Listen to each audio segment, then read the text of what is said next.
Гледаме новините по BTV. Във варненското село Игнатиево живее 5-месечният Версаче, кръстен на модния дизайнер. Детето е родено от 15-годишна майка и баща на 18. Аз за малко да си помисля, че е рожба на последния писък на модата. Версаче, айди баба. Айди баба да изтъчеш едно смокинче. Таткото с гордост носи в телефона си снимка на бебето с името.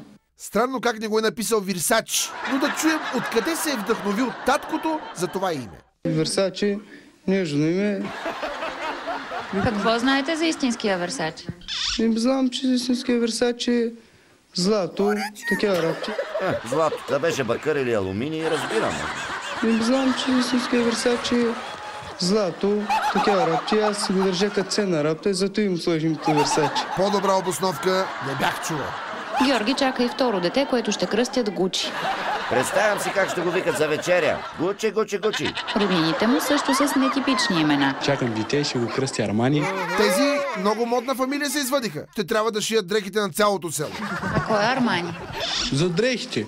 За дънки, за яките, пълтенца, Армани и това.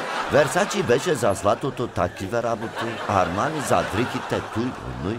Не знам, че истинския Версаче злато, такива работи. А кой е Армани? За дрехите. За дънки, за яките, пълтенца, Армани и това.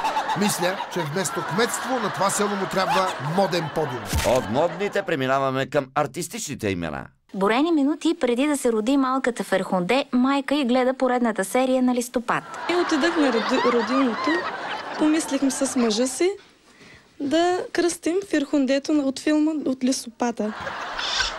И решихме и стана.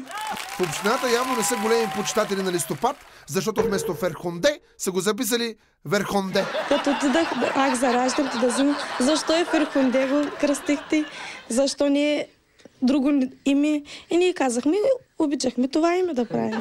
Ами и тези роми така се изказват за кръщаването на децата си. Все едно не им дават имена, а им лепят етикети. И ние казахме, обичахме това име да правим. Аз си го държа като ценна работа и зато им сложим като Версаче. Да са ви живи и здрави дечицата и да задминат и Ферхундето, и Версаче.